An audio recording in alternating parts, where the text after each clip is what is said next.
Have you ever needed cash from your Venmo account but didn't want to wait for a bank transfer? Or maybe you just needed a few bucks while you were already at Walmart. Well, if you have your Venmo debit card, you're in luck. It's a common question, and the answer is actually really simple. Cashing out your Venmo balance at Walmart is a two-step process. You'll use your Venmo debit card to either get cash back on a purchase or withdraw funds from an ATM.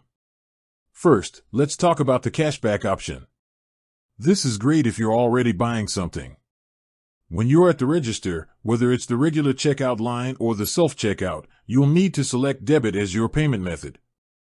Then, just like with any debit card, you'll enter your PIN and the machine will ask if you want cash back.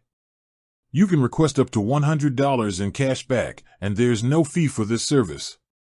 The amount you get back will be deducted directly from your Venmo balance. It's quick, easy, and you don't have to pay extra for it. Now, if you don't need to buy anything, or if you need more than $100, the ATM is your next best bet. Walmart stores have ATMs, and because the Venmo debit card is a MasterCard, you can use it just like any other debit card. There are a few things to keep in mind, though. To avoid any fees, you'll want to use a MoneyPass ATM.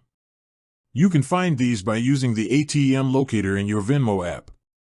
Otherwise, you might face a $2.50 fee from Venmo, plus any additional fees the ATM owner charges. You'll also be subject to daily withdrawal limits, which are typically around $400. Simply insert your card, enter your PIN, and select the amount you want to withdraw. The money comes right out of your Venmo balance. So, to recap, if you have a Venmo debit card, you can get cash at Walmart. Either get cash back at checkout for no fee when you make a purchase, or use a MoneyPass ATM to withdraw a larger amount while keeping an eye out for potential fees. With that said, thanks for watching and until next time.